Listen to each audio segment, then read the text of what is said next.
Hello friends! Welcome back again to Digital Era. For today's video ay i-share ko sa inyo kung paano magpalit ng name sa ating mga Facebook page.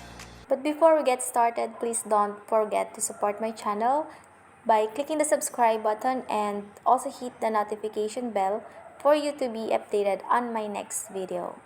So without further ado, let's get started. First guys, open natin yung ating Facebook account. And then, punta tayo sa Facebook page na gusto nating palitan yung name.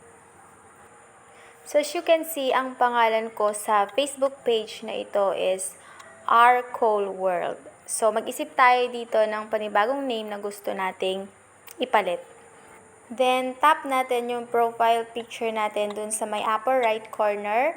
Scroll down natin, piliin natin yung settings and privacy.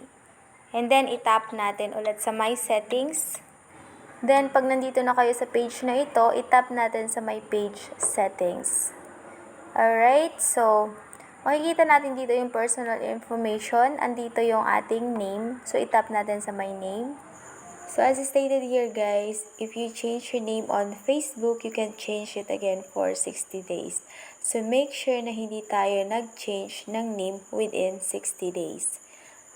So, dito minsan nakaka-encounter tayo ng difficulty sa pag-enter ng name. Hindi tayo makapag-type. As you can see, laging pabalik-balik. So, ang ginawa ko, inulit-ulit ko lang until such time na pwede nang mag-change ng name. Then guys, if ever na hindi pa rin mag-work, try nating i-refresh yung account or try nating i-change yung name sa ibang oras. So, dito pwede na nating i-change yung ating Facebook page name. I-delete lang natin yung ating old name and then i-type natin yung ating bagong Facebook page name. So, i-review muna natin yung ating bagong FB page name bago natin i-confirm. Dahil kailangan naman nating mag-antay ng 60 days bago natin mapalitan muli.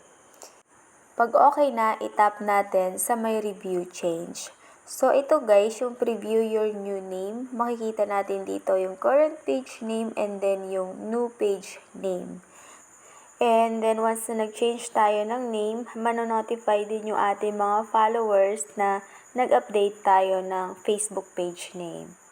So, para ma-save yung ating changes, enter natin yung ating Facebook password and then tap natin yung Save Changes. Alright, and then i-refresh natin yung ating account. Mag-go back tayo, click natin yung arrow dun sa may upper left corner. So, i-refresh natin. So, ayun guys, nag-appear na yung ating bagong Facebook page name. So, ganun lang kadali guys ang magpalit ng Facebook page name. So, I hope you've learned something from this video. If you have any other questions regarding it, feel free to send me a message below and I'll get back to you as soon as possible. Thank you for watching. Have a good day.